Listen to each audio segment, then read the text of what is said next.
Well, everybody, welcome to the first ever episode of Hockey Night USA. I'm Ricky O, and I'm joined by my partner tonight, Matt Lapolis. Matty Clips, as I'm going to call him, because he doesn't like to be called Lips, but we're going to call him Clips, because if you follow this guy, he puts out more hockey news, more little clips on the internet. He's making movies, he's making moves, and he's now part of Hockey Night USA. Welcome, Matty. Welcome. Thank you. I think you're a little too nice to me. I got that big deck energy right over here, so I just, gotta bring the passion since 1994, rocking out, man. We're excited to be here. Well, you know what, Matty? Let's get the fans going right off the bat. You and myself have been doing shows for years. I've been doing podcasts for about 15 years on the NHL. You and I partnered up on the Instigator show, which will be on tomorrow night with Paulie D and Chris Kostopoulos. We both have a passion for this. We're both killing it on the internet with our likes and our YouTube channels and our TikTok. And I think we both had a thing for Hockey Night in Canada. And I think we're going to try to make this show. This is our first ever episode, folks, and we're going to try to make this Hockey Night USA. And he's going to be Rob McLean, and I'm going to be Don Cherry. You see, he's got a lot of stats and a lot more class than I do. He's got a lot more patience, and he's got a lot more knowledge. I'm going to say this of all the analytics and all of that stuff that I don't watch. I just watch the game, and I watch with my eyes. I don't know. Matt, tell us what you bring to the game right now. I don't know about that. I mean, I think you're fluffing me up a little too much. Let's set the bar a little lower, and then I can kind of, hurdle. Not with the big deck energy, bro. There you go. Right on. Spot on. See? Matty, give a little background on you, Matt. What got you into hockey? How long have you been into it? And what do you watch on a nightly basis? So you know what? I was always a football, baseball kind of kid. Basketball was my favorite sport. I went over to one of my buddies' house when I was 12 years old, so 2006, and he was a Ranger fan. The Rangers were playing the Sabres in the playoffs. That's how long ago it was. The Sabres were actually in the playoffs, and Rangers, of course, lost that series. But I remember watching in the playoffs, and that was the team that I root for. I'm from Long Island, so people would ask, really normally an Islander fan, but my best friend at the time was a Ranger fan, so I became a Ranger fan. I loved hockey, and then, just followed it ever since. So, and I've been cursed with this team ever since. So, I mean, well, you're also a Met fan, correct? I am a Mets fan. So we have a lot in common. Fan. I'm a Knicks fan. Guys, I am born in 1994. The Rangers won the Stanley Cup when I was 3 months old. I've gone 124 consecutive losing seasons without a championship. I mean, that's enough said. Now I'm going to say this. I had 2 from the Giants. I've got 1 from the Mets, and I got 1 from the Rangers. Yeah. So I've seen some championships, but I haven't really had a chance to say that I'm a winner as a fan. But let's just jump into tonight. ESPN has got the hockey frenzy thing going tonight. Every team is playing. So far, I'm watching the Bruins-Islander game. Islanders are continuing to look hot. They're up 2-0 at the end of the second. I had Edmonton on a little while ago. I'm sorry, I apologize. Calgary on a little while ago with Toronto. It was a 1-1 game. What do you think of the NHL and what they're doing right now with this? Do you think this is something that can catch on? We're having these big nights on ESPN and TNT, or is this too much hockey? I hate this. I think this is the dumbest thing, having games from 6 p.m. to 11 p.m. Eastern time, depending where you are. If you're on the West Coast, games start at 3. I guess it's okay if you're on the West Coast, but there's just too much going on. And, I don't love having everything spread out. I think part of what they're doing it because of the Olympics, and I think the schedule is getting a little more compacted because we have 2 or 3 weeks off. So I think there's a little bit of that involved. So it seems like there's a lot more games coming out quicker than there was in previous season. But there's just too much going on. And to be honest with you, you have 16 officiating crews. You probably don't even have the best officiating crews if everybody's going on at once too. So, I mean, I think it's great if you're a fan, but how can you possibly catch every single game? You have your option to watch whatever team you want, unless you're a local blackout. But, I'm not a huge fan of it. What do you think? I think it's a little too much even for me. Now, you could see my setup behind me. I've got the fan room going. I got the studio going. I have 2 TVs side by side. I watch games. I have some on the computer next to me. I have some scores flashing on my phone. I like to watch hockey. I am the type of person that I pick certain teams and I follow them. I mentioned earlier this year on our other shows, I'm all over San Jose, Montreal, and Chicago. Plus, obviously, my favorite team in the world is the New York Rangers. So I try to watch between 3 and 5 games a night. This has got my head spinning. With a guy with ADD, I don't know if you keep notice, my head keeps going hard left over here. I have the 2 TVs on right now. I have the Tampa Bay, who's on a power play against Nashville early in the first. I have Boston at intermission. Like I said, I was watching Calgary. There's a lot of hockey. And what you said just now is the most interesting point that I've heard anyone make about this. The officiating crews. They are stretched pretty limited. They're stretched pretty thin right now. Right. There's a lot going on in sports. And one of the things that people really don't understand, I don't think, is the pressure to be an umpire, a referee, a football official, a basketball referee. These guys live out of a suitcase. They get just as banged up as the players do. I mean, hockey, how many times have you seen a linesman take a slap shot in the ribs, the side of the head? And these guys are just like the players. They don't miss shifts. But you know what? They're on a plane after the game. They're somewhere else the next night, and they're on the ice. This is a lot of hockey. The Olympics have condensed the schedule drastically. They're playing every other night. And this is getting to be a lot. But, I mean, you got to love it. But I'll tell you one thing. I will not enjoy having a month off from the NHL. No. I mean, your favorite team is the Rangers, like myself. I mean, I think it might be better for our mental health not have a month off from the NHL. But, I am looking forward to the Olympics because I feel like the Olympics is too cool this year because we had the Four Nations face-off, and that was one of the best things the NHL did in a very long time. That got everybody who wasn't even into hockey, they were into hockey for that. They were supporting Team USA, Team Canada, no matter what. Well, the Team Canada, Team USA, the 3 fights in 30 seconds turned people who never watched hockey before into hockey fans. Exactly. And I mean, and on top of it, you have failing baseball, basketball, football, all their versions, the All-Star Game or Pro Bowl, whatever. They're all failing. You have this instead, Four Nations face-off. I mean, it's pretty cool. It was pretty cool. But I'm on record. I'm going to be the heel on this one. I think Russia should be in the Olympics. I agree. I think that I get everything going on politically, but some of the best players in the world are Russian. And they would certainly have, maybe not the favorite to win gold, but they would certainly be. I would say they should at least medal. I mean, I think the Olympics would be better with the Russians, but I know everybody has their opinion. What's going on over there in Ukraine, but that's how I feel on the Olympics. Here's my deal with sports. If you really wanted to drive it home, then the NFL should be missing half of their players on their roster for being murderers, rapists, criminals, wife beaters. The NHL has their fair share of shady individuals. Baseball, with all the controversy they've gone through, basketball now with the gambling, you might as well just shut the league down at this point. Correct. I'll be honest with you, getting off key a little bit. I heard a story which I put out first, and now it's starting to trickle a little bit. Did you see my story about how I was told by a very high up officer, Diddy turned evidence? And a lot of this NBA stuff is going to be coming out through what he was part of, which is going to name LeBron. LeBron gets named in this, the NBA might as well just shut down. That's it. End of story. I don't think it will ever get to that point, though. I don't think they're not going to do. Well, I mean, nothing in this country ever gets gone through for fruition here. Everything gets stopped halfway. There's no list ever released. There's not. How long did it take us to get the steroid list from Major League Baseball? You weren't even born yet when that list was talked about. I think it came out when you were 12. Report, I mean, but what are you going to do? You're not going to do anything. Free mug at the game. I'm trying to get us some swag from the teams. Nashville. Oh.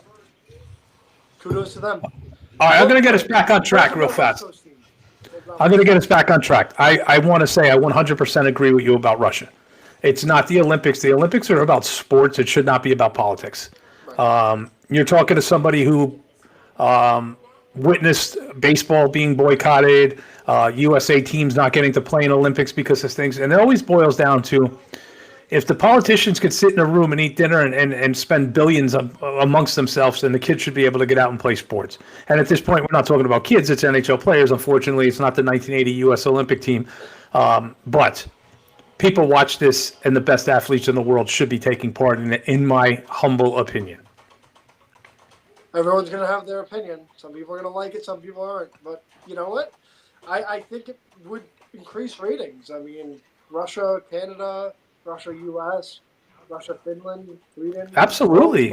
And listen, they'd go in as the biggest heels in the tournament. It would make the games very intense. Yeah. I mean, you have legitimately 5 or 6 teams that could win the cup, you know? Oh, absolutely. But whoever has biggest advantage at won't win. Gold medal. I'm thinking Stanley Cup. The Swedes have no chance. Have no chance. Mika's advantage would just fan and miss on the gold medal winning shot, and they'd go the other way 2-on-1 and give up a goal, and that would be the end of it. I don't know if you've ever seen that happen, but I have multiple times this week alone. Just this season. Cost them multiple games. Let's get to a couple of rumors that Frank Cervelli brought up one today, and Barry Trotz tonight created a little bit of a stir on Nashville radio. 102.5 The Game. You can go on. There's a stream of it that you can, go back and listen to if you want to listen to it online. But Barry Trotz every Tuesday evening does a 1-hour show with Willie Donick and Chris Mason. Their afternoon drive people. Willie Donick is the voice of the Preds. Barry Trotz is a very open and honest man. Great guy. I've met Barry 100 times. He's been very nice to me in the past as a person. So I want to say, first of all, I'm a Barry Trotz fan. But growing up with the organization that we have, just make an example. Chris Drury. When's the last time anyone's seen him, heard from him, or even seen an interview of Chris? It has not existed. Since Dolan has taken over the Rangers, Glenn Sader set a precedent of I'm not going to be media friendly, and we have never seen an upper front office person since Phil Esposito. Okay, to be honest, Neil Smith was around. Neil Smith did interviews. I should be honest about that. But today, Barry Trotz dropped what could be potentially a bombshell. Barry Trotz says he has already spoken to Steven Stamkos about if things aren't turning around soon, if Steve would want to go somewhere else.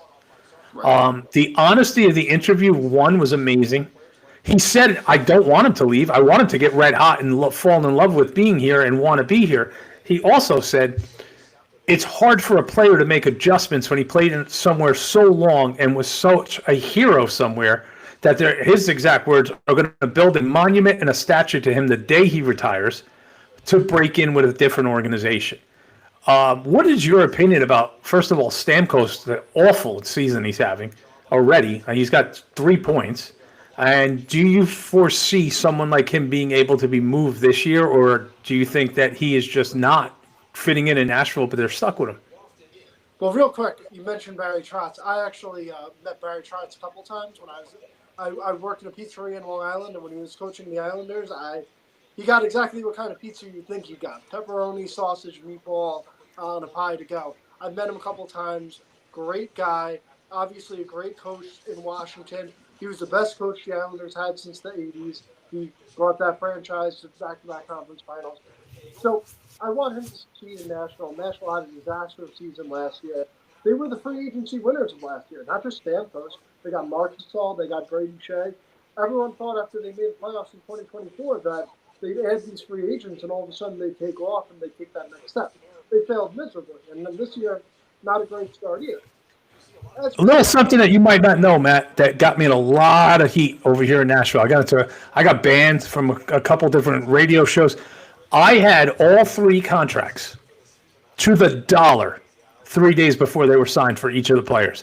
I was called out by the Nashville media. I actually had one reporter go as far as putting me in a column saying I'm not a source to not listen to me, that it's not happening. That was on the Brady Shea deal. I have a lot of sources in this league that people don't know about. I'm just a local guy who sits in my house, watches a shit ton of hockey, and talks to a lot of players behind the scenes. But I broke all 3 players there, as well as the Askarov asking for a trade, which the Nashville media went out and said he never asked for a trade. This is not true. Don't listen to this gentleman. We don't even know who he is. 2 days later, Barry Trotz came on and said the second his people asked to be dealt, we got rid of him. So I just want people to know when it comes to different things, I also want to go on the record and say the second they signed Brady Shea, I called it a mistake. And I'm going to tell you why. He's not a physical defenseman. He's not an overly offensive defenseman. He's not great in his own zone. And he's a first-round pick who's been moved now twice in 5 years. There's something up to it. People catch on really quick. He's not a top 3 defenseman. He's a 4, 5, 6, and people are paying him 1-2 money, and they're getting let down. Well, the original question was Stamkos, but I don't think that Shea contract's going to go very well. Well, back to Stamkos. I'm sorry, but I got distracted because we have our first goal on Hockey Night. Hockey Night USA. Tampa Bay has just gone up 1-0 on Nashville. Live right here. They were my pick for the East, to win the East, and they had a horrible start, 1-2 in a row. We can see if they can make it 3 in a row.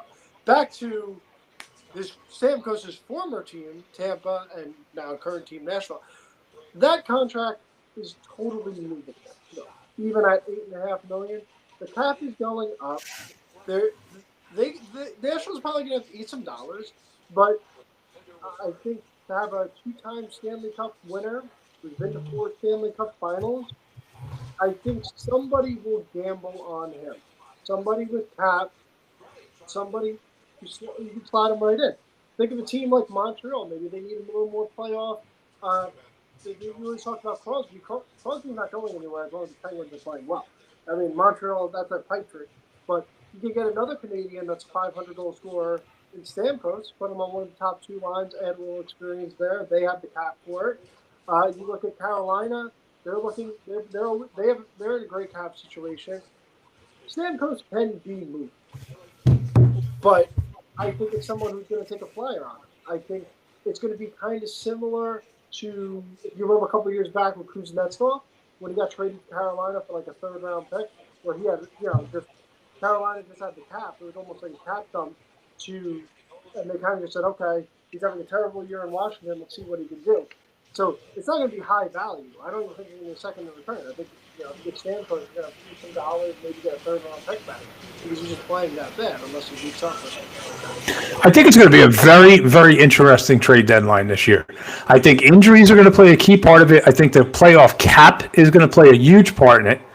But I also think you're going to have Panarin. You're going to have – yes, absolutely. We both know the Rangers are going to be out of it probably by December. They'll be done. So you're going to have guys like Zibanejad. They're going to want to try to convince to move. They're going to try to convince Panarin to move. They have some chips. They'll move Panarin, no problem. I feel he's a UFA. The biggest name, in my opinion, on the trade market will probably be Alex Tuch if Buffalo falters. Only $4.5 million cap hit. So if you need half of that, that's only 2.25. Top 6 forward, big guy, can play wing or center. That's probably the number 1 guy. Panarin, you might say, has more skill than Alex Tuch, but the contract and plus the age difference means a lot. Right, but contending teams are usually pushed up to the cap. So I mean, it's going to be hard to see who takes Panarin. I wouldn't be surprised if a team like Florida slides in there and gets he's good friends with Bobrovsky. Well, Carolina Hurricanes today were mentioned by Frank Cervelli as a destination for Panarin, which is very interesting to me. First of all, here's why. When the Miller trade went down, I researched Carolina's prospect pool. They're not very deep. We took their top 3 prospect. Some people had him 2, some people had him 3 in Morrow. He came back. There's really not a lot of NHL-ready talent in Carolina. So I don't see Carolina, unless it comes down to something like a 1st and 2 twos, getting Panarin. The Rangers are going to make him overpay. I still think he's going to the Wild. I think you mentioned Florida today online to me when we were texting. I could see Florida. I mean, here we go again. This team seems to have endless pockets. But the dark horse to me also now, Las Vegas. How do they have the cap? They're going to have 4 guys go on long-term LI, and then you never know what they're going to do. They just rewrite the cap every year. I don't know what they do out there. I want their calculator when I get paid. He would not be a very good fit in Vegas. You have Marner as a soft wing, Panarin on as a soft wing. You lost him with Mark Stone. You're going to replace him with Panarin. That would not be a good fit in Vegas. Absolutely not. What do you think about the Los Angeles Kings? if anything, I could see Montreal. They have the cap. They're in a good cap situation. Maybe somebody like a Vancouver, if they get streaky, they need to add to the top six. I don't know. Don't forget, you got to get him to waive too. I don't think he's going to waive for a Vancouver. I just don't. No, I don't think so. I mean, he's going to go somewhere he wants to go. Florida. I don't even know if he'd go to Carolina, to be honest with you. But Carolina, to me, the Panarin deal doesn't make sense. How many times are they going to go for the big winger and miss? Miss with Gensel, miss with Rantanen. I'm okay with them missing. I've said it to you 1,000 times. Carolina's biggest issue that's really, if they solve this issue, they're probably Stanley Cup contenders for sure. I mean, they're already Stanley Cup contenders for sure, but I'm talking like favorites. If they get a second line center, it's Aho or bust. That Aho line is always really, really solid, and then they just can't get consistent scoring in the second line. So they'd be a team that I'd look at probably because of Vinogad if they do want to put Alex Tuch as center. That's what they really need to focus on. Focusing on these wingers, they go for them. Do you think Buffalo can convince a guy like Tuch to stay with their recent, actually really solid play? I mean, maybe this team is gelling a little bit. Well, that's something I got a lot of Utah Mammoth fans, and I wanted JJ Peterka on the Rangers, and when that JJ Peterka trade went down, and they traded him to Utah, and there was no picks back, and it was for Doan and Kesselring, and I was like, that's a terrible trade for Buffalo. But hey, you know what? Peterka's doing great in Utah. Utah's on fire. He's a friend of mine. He's a great kid too. They're a piece or two away from contending. Let me tell you right now, Utah. Okay, Schmaltz is leading the league in points. Logan Cooley, Clayton Keller, Peterka, they're loaded. Okay, but Buffalo getting Kesselring and Doan to solidify the bottom six. Buffalo's got the talent. I mean, you had 2 number 1 picks on that defense. Bowen Byram, who's a number 4 pick and a Stanley Cup winner. It's got they can develop talent. It's just they're unfortunately in Buffalo, which no player really has any desire to go to Buffalo because of the weather, because of the location. But they develop talent. I mean, look at how many Stanley Cup winners can you go back and find a former Buffalo Sabre on? I mean, they're always right there. If they just put it together and they create a culture and a core that they want to stay together, they'll be a very good team because they know how to draft. I think Buffalo's very solidly coached. I think they have great veteran leadership with guys like Zucker and these guys who've been through the wars and the playoffs all the time. Peterka, God, he would have looked good in a New York Ranger uniform, but didn't happen. Yeah. I mean, you know what the deal was? He was too young and not controversial enough to be a New York Ranger. If he was 32, he would have been all over this team. I probably had double the salary, too. Yeah, and he would have got an extension, which is great. He would have played until he was 47. Matt, give me some news around the NHL, some injuries, some surprises, maybe some signings. I know we had the firing in Washington. They lost a coach. I know Brad Marchand's just taken a leave of absence from the Panthers. What news you got going around the league? Well, just want to touch on Marchand real quick. Marchand is really, Florida, how much more can Florida take? I mean, you're talking to Chuck, talking Barkov, Kulikov, and now Marchand. I mean, and there's what's his name? Marcola is the kid who played for the Rangers, the defenseman. Mikola. Is he long-term injured or is he back already? I don't think it's long-term. I don't think he's back just yet. I don't think he's back. But Florida's a team that, I mean, before all the injuries, I thought they would run it back, and then now. I mean, you never know when these guys get back. I mean, they're just getting banged around. But hey, listen, I put this up on another show that you're on with me, and I stated Florida's played in the last 3 years more hockey than any other team in the last 20 years. Between Game 7s, length of series, preseason, NHL, USA, four nations, their stars have played a lot of hockey. And I think it's catching up a little bit. Sunrise to Edmonton was the longest distance in Stanley Cup history, and they did that twice. So that's not easy going 3,000 something miles. I think it's a little north of 3,000 miles.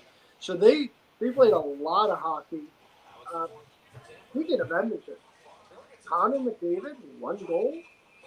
Alex Ovechkin, guy's struggling right now. I mean, Ovechkin, I don't think he's going to break 20 goals this season.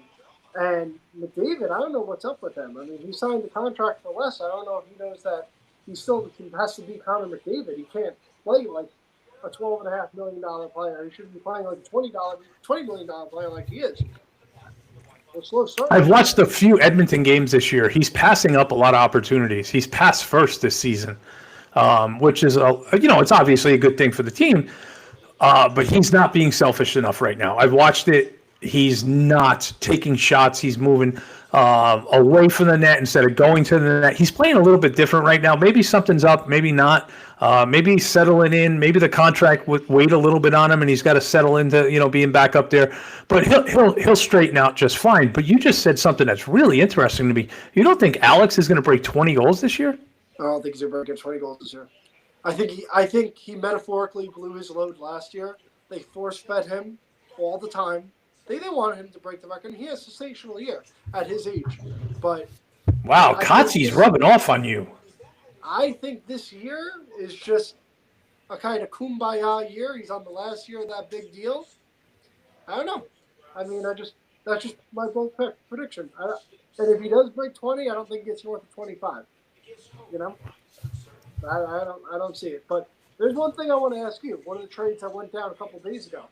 Chicago trading Lukas Reichel for a fourth-round pick to Vancouver. I mean, I think that's a steal for the Canucks. They got a little bit of youth and some toughness back. Reichel's a tough kid. You notice it happened right after Tom Wilson did another, probably ended Heedle's career. Unfortunately. He comes back. No, we've been saying it for 4 years, but at this point now, there's got to be some severe conversation about. Hey, listen, let's be honest. For people who are not in the New York area, he came back last year and at one point collapsed during practice. It wasn't really national news. He collapsed and ended up being out just another week or two and then was back again. But he literally blacked out at a skate. He was a great young man. I've met him multiple times. I'm really disappointed he's injured. He's a talented hockey player. But you know what? He never stopped looking at his own passes. He never played with his heads up, and he got hurt viciously each time he's been hurt. And I think it's time for him to think about doing something else. I mean, he's still functionable as a human being. It's time for him to walk away. But anyway, get back to the trade. It's a steal for Vancouver. Something's up in Chicago. Maybe they just have, and you know what? Good for them. Maybe they just have such an overflow of good young talent that there was no room. But I get that. I get that. I get you had to move him. Maybe you had somebody, coming in the wings right now. But a fourth-round pick? I mean, and he was playing good. I mean, I think he only played 5 games for them, had 2 goals, 2 assists. I mean, pretty damn good for 5 games. Oh, wait, he's outscoring JT Miller? What? I mean, Vancouver could certainly use it. I hear you. Hey, real fast, we got Goofhead in the chat room. He said the problem with the fights during the U.S.-Canada game was people who loved the fights and intensity they saw then went to games and didn't see even close to that product. You're right, 100% right, Goofball. But I think people can't go to a Ranger Detroit Red Wing game and expect to see the intensity of a Canadian-U.S. game. I have a T-shirt for sale on my TikTok shop. If you see it, it says, "It's not the Olympics, it's war." And it's the 2 flags smashing into each other. It was national pride. It was civic pride. It was my mom drove me 8 hours every day to the rink while my dad drove a truck and was able to come on the weekends. And in Canada, it was my dad was on the farm and couldn't watch me play until we were teenagers. And I'm paying my family back for everything they did.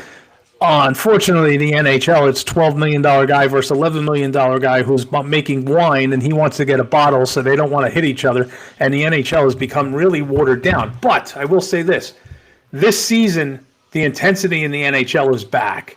There's a lot of scrums. There's a lot of fights. There's a lot of bigger guys back. I think the sissification of the NHL has moved on a little bit, and I'm really happy with that as the person I am. I'm going to admit it. I mean, I went through an era 5 years ago. I almost gave up on this game because it was like watching figure skating, and I couldn't stand it anymore.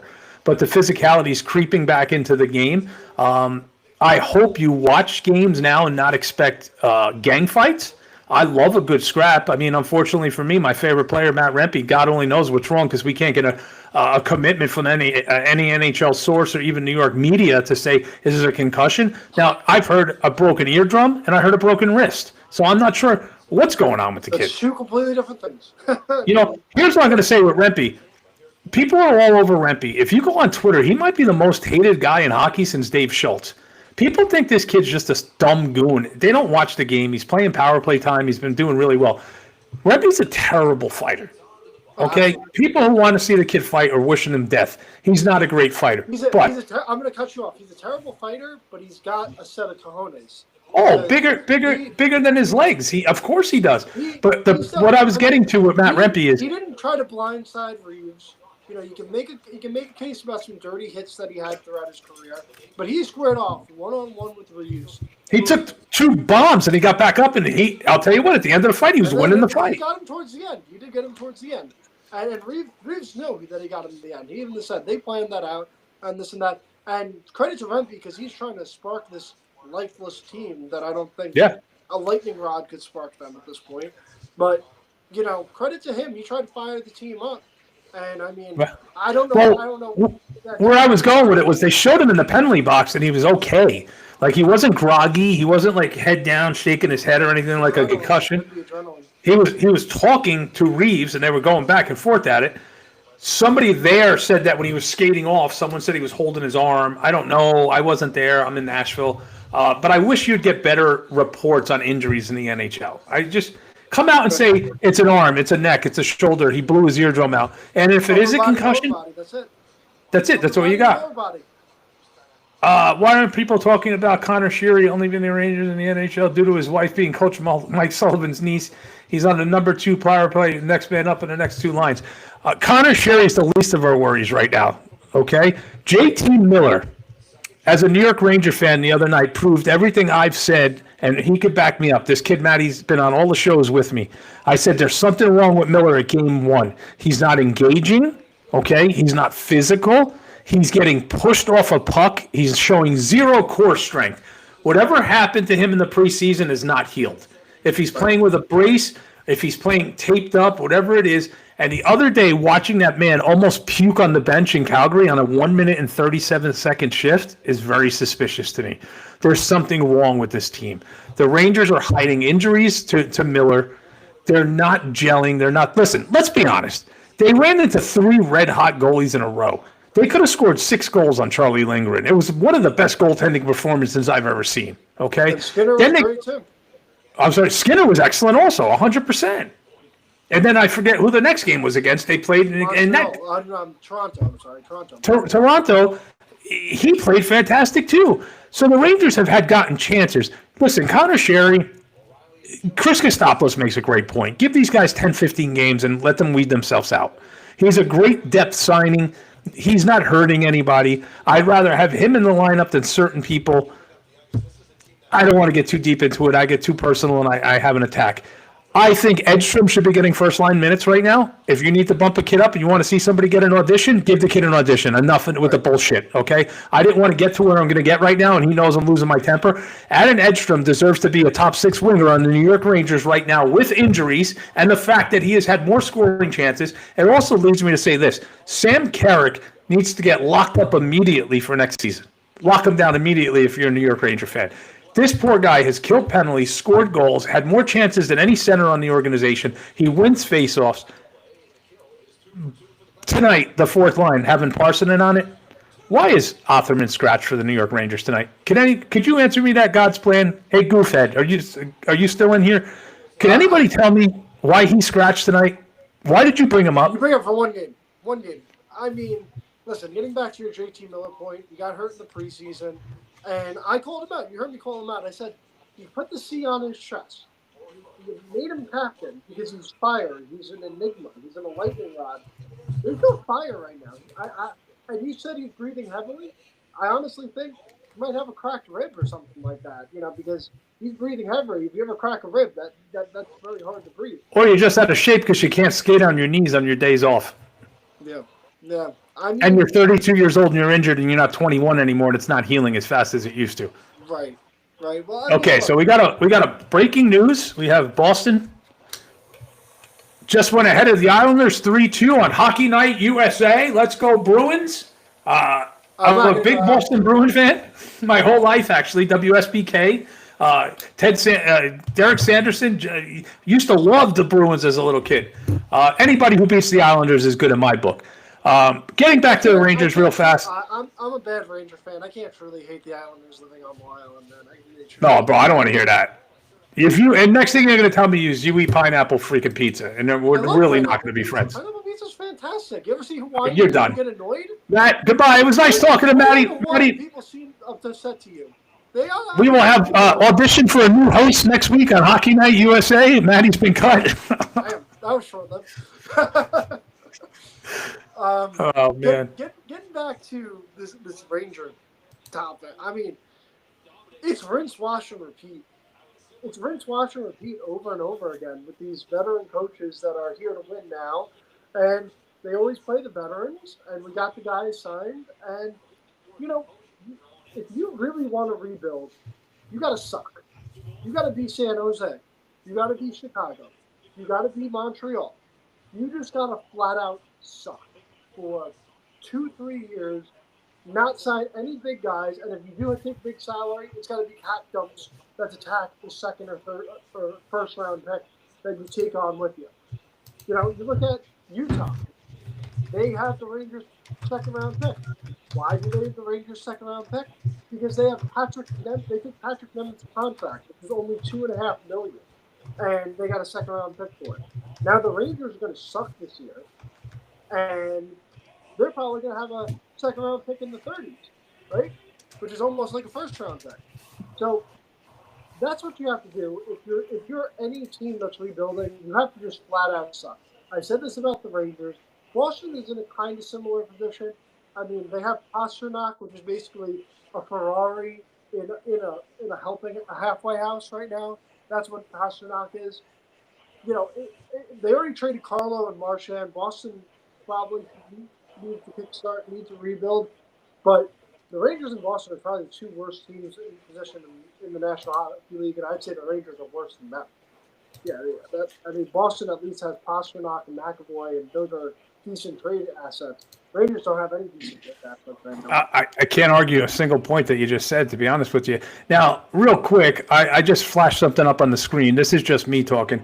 I think if you're a betting man tonight, I will bet you 5 pizzas on the over, because I got a feeling Jonathan Quick's going to play tonight, and the Rangers are going to get lit up. I would. Okay, so Quickie's in net tonight.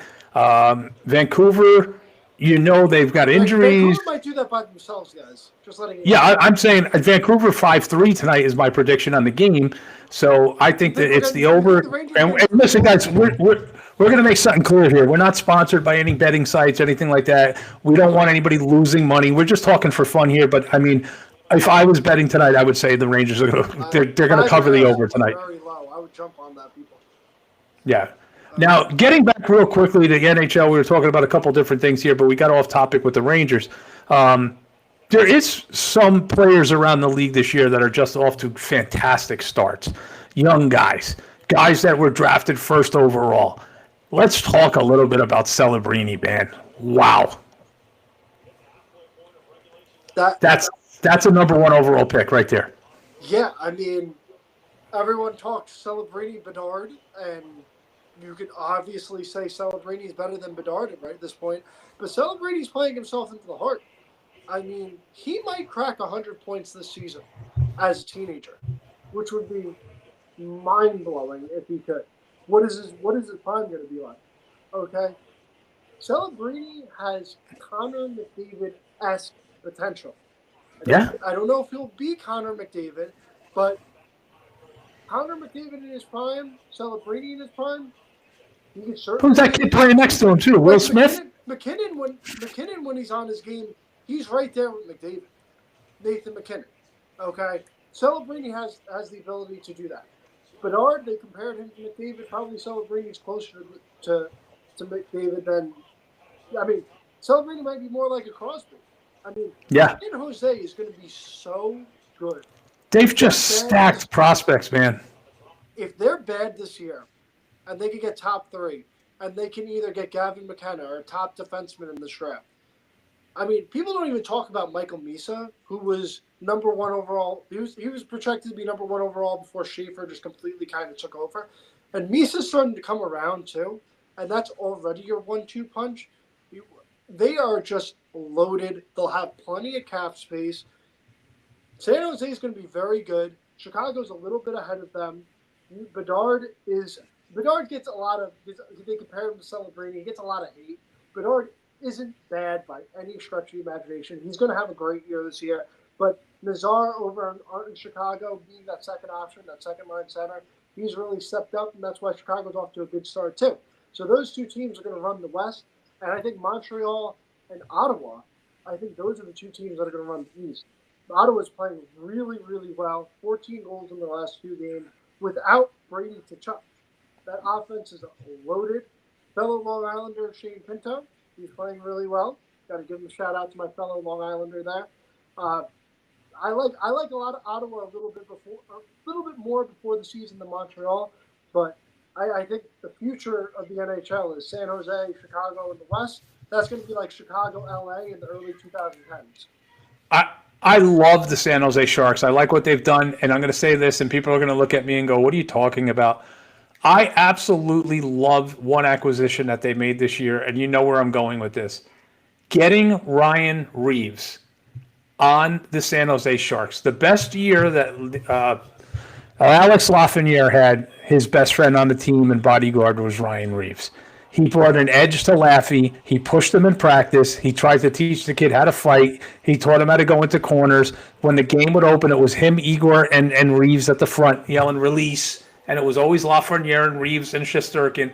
And everywhere Reeves goes, all you hear about is he's the best influence in the locker room. He's a veteran. He does everything right. And nobody F's with his team when he's on the ice.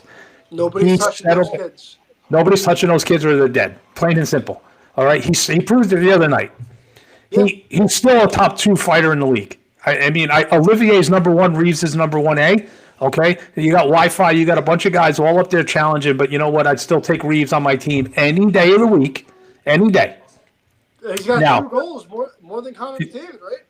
He's got more than McDavid and more than Miller. Here we go with Montreal.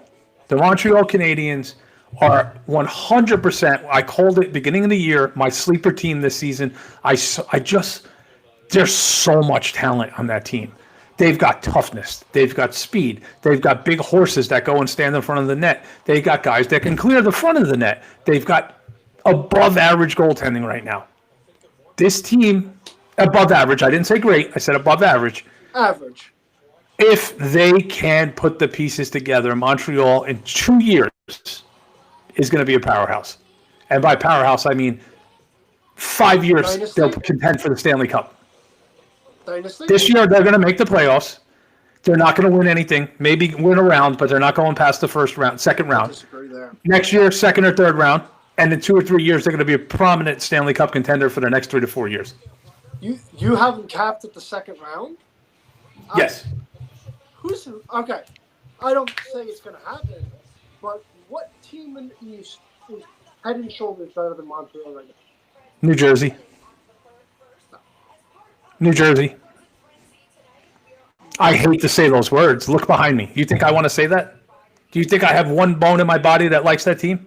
I don't think they're head and shoulders better. Much better goaltending. I think they're better. Much better They're goaltending. riding an 8-game winning streak. Of course they're playing great. But I don't think they're head But they got an 8-game winning streak without a goalie. They're playing with a backup goalie. The Devils don't even have their number 1. That's the difference between the Devils and Montreal. The Devils have a legit number 1 Stanley Cup champion potential goaltender. They've been on an 8-game winning streak with 3 different goalies, and credit to them. But the biggest question mark on the Devils is staying healthy. Jack Hughes, the kid gets hurt a lot too. Well, listen, I'm not arguing with you, Matty. Listen, the worst thing I ever would see is them hold a cup. I never want to see it. I trust Montreal's ability to overcome injury more than I trust New Jersey. And New Jersey is injury prone. New Jersey stays fully healthy right now. They probably beat Montreal in 7, home ice. But also you got to keep in mind, I've said it a couple times earlier in the show, Montreal's got a good cap situation. They are going to make a move. They are going – Carolina and Montreal are going to make big moves at this deadline. New Jersey's pressed right up against the cap. They can't do too much. They got to shed some salary in order to do that. So I'm banking on Montreal making a big move at the deadline, and they're competing. But Montreal is going to be so good for a couple of reasons. Not only do they have the overflow of talent, those contracts, especially with the cap going up, Suzuki, Hudson. I mean, they've signed these guys to fantastic team-friendly deals. I mean, when you think of some of Lane Hudson got what, 8.8 mil a year? Matt, you're talking to me, buddy. I was all over him. I'm telling you, I think they're going to be predominant Stanley Cup contenders for years and years to come. I just don't think this year. How many defensemen right now is he better than that are making more than him? 75% of the people making more than him right now, he's better than. Okay. And the cap is only going up. So in 4 years, 8.8 million is essentially like 6 million, right? Right now. Fantastic deal. So Montreal is going to be doing really, really well. I like it a lot, man. I just think the East is stacked, Matty. I think you got the Devils. I think you have Ottawa, which you named 100%. You have Florida still there. You have Toronto still there. The hockey is in the East this year. Toronto doesn't make the playoffs this year. Wow. Can we put some? Not make the playoffs this year. All right. What kind of bet are we putting on that? Let's make a bet on that. What are we doing? You tell me. You name it. I'm down for anything. I don't care. Okay, we'll come up with something, or somebody leave something in the comments on that. Toronto does not make the playoffs. I said it before the season. Hold on, I got to bookmark that. Hold on, give me a second. I got to bookmark that for a magic clip for tomorrow. I got to see that all over the internet. All right, go ahead. We're at the 46-minute mark. We've marked the show. Matty, the Clips is saying, this is breaking news, everybody. I want everybody to listen up because this is big news. This might be this kid's first major breaking story on Hockey Night USA, and I love this kid to death. I think nobody works harder to get his name out there right now than Matty. Matty, the stage is all yours. Take it. The Toronto Maple Leafs will choke before the playoffs because they will not make the playoffs. And you're going to find out, and I said it before the season, you can check my social media, it's a lot more Matthews than Marner. They've used Marner as a scapegoat. They're struggling to score without Marner. We kept hearing they had depth. They're struggling right now. Montreal is going to get one of those top seeds in the Atlantic. Ottawa is going to get another top seed in the Atlantic. I think Toronto doesn't get in. I think Tampa comes back. I think Detroit finishes ahead of them. I do not think Toronto gets into the playoffs this year. I just based on how I see the first 10 games. That's crazy. All you want, people. I'm the heel now, I guess. What happened, Ricky? Babyface turn. Matty, all I can tell you right now is that you are one live gangster. Being a gangster was better than being president of the United States. You are gangster with that prediction. I don't even know what to say. I guess we're going to go to our first sound effect, ladies and gentlemen. We're going to give you a sound effect at this time. You ready? This is for you, Matty. Take a bow. Oh, I can't even do sound effects. Look at me. I'm stupid. But I just want to say, that's a bold prediction. I think Montreal is really good. I think Toronto is really good. I think Toronto, you may have said really something good? there. Toronto is really good? I do. I just think that they haven't hit their stride yet. But listen, everybody's entitled to their opinion. Listen, again, if it doesn't bleed red, white, and blue, listen, I don't want to see a Canadian team win the cup for the next 50 years. I'm an American. I bleed red, white, and blue. I love my Olympic teams. I love my stuff. I don't know if you can see my wall. There's a Mark Pavlich jersey over there hanging up on the wall. I got a Ruzioni over here. I got Jim Craig over there. I love the United States. My team was the 1980 Olympic team. I was 10 years old. I watched those games. You know, people don't realize, one second about this. I'm going to go on a little tirade here. Back in the day, the Olympic Games were broadcast on tape delay at 10, 11 o'clock at night. The game was already over.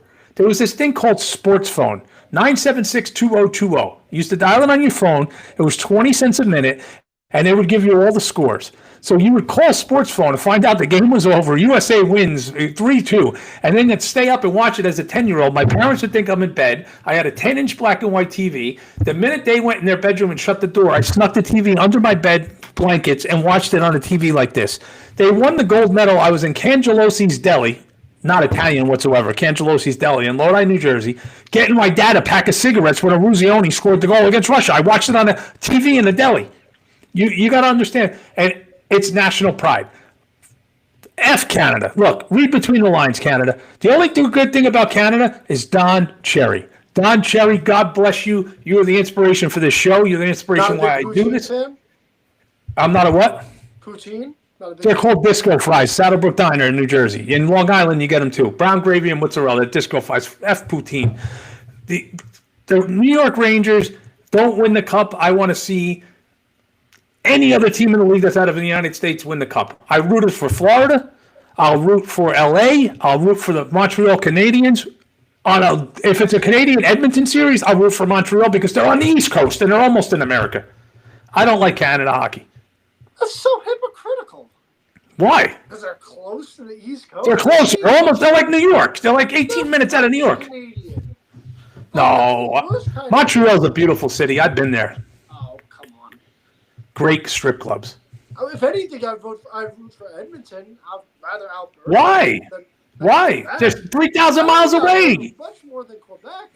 No way. I like Quebec. I'm a Montreal guy. Great people up there. Great people.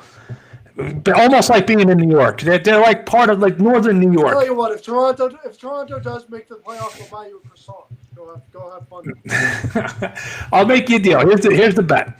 So in Montreal they're known for their pastrami sandwiches. Okay. So if Toronto doesn't make the playoffs, like you said, I'll buy you a meal anywhere you want. Toronto makes the playoffs, you buy me a pastrami sandwich. Pastrami sandwich, that's fine. That's good. All right, so that's it. Then we have a nice little fun, but we got to start them off with little baby. You can eat that live, that's fine. Oh, I will munch down on that bad boy. That's great, and I'll explain what went wrong and how my bold prediction doesn't. Listen, you still had the guts to make the pick. That's a gutsy pick. I'll be honest with you. I mean, honestly, that's saying a lot because that's the team. I've watched a couple Toronto games. It's early, all right, but we got to be bold. We got to go out there and put it with a gun. They're just not clicking. They're missing Marner. I'm telling you, they're missing Marner. And when before Mark Stone got hurt, I said it. Vegas has the best forward group in the league. The question with Vegas is their defense and their goaltending. Top four lines, Vegas, with Marner in there. I mean, Mark Stone is now hurt, but they're loaded. They got everything you want on the forward group. Losing Pietrangelo totally hurts that defense, and I don't trust Hill as a goaltender 100%. But, I mean, yeah, Toronto added, Dakota Johnson. They added Roy from Vegas. But you need that high power in this. You need that. I mean, and Matthews the last couple of years hasn't been as solid. He hasn't. He had that 69 goal year, and since then he's gone down in goal production. It's the mustache. Yeah, I mean, you hear his introduction in the Four Nations face-off. It's me, Austin. Yeah, Toronto has done a number on him. Let's put it that way. Yeah. Well, it's still a boldy pick. We got about 6 minutes left to go, Matt. We're at the 54-minute mark here on the broadcast, our first ever show, Hockey Night USA.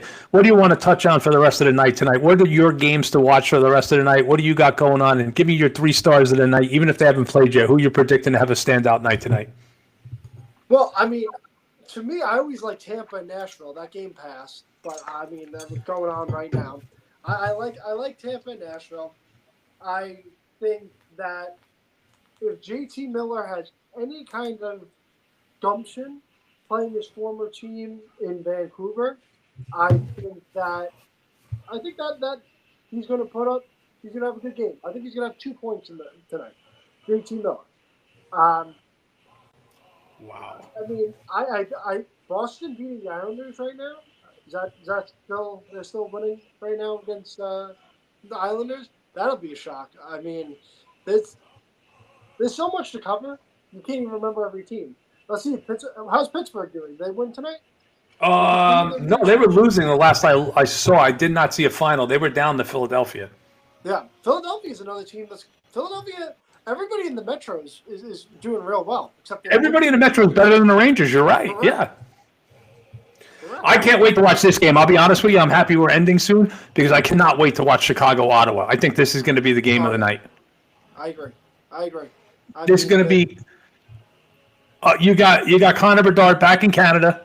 You got Chicago as an up and coming team. Ottawa's playing great hockey. This is going to be a good hockey game. This is going to be physical. What's the over on that one? It's got to be 6.5. 6.5. 6.5. Over.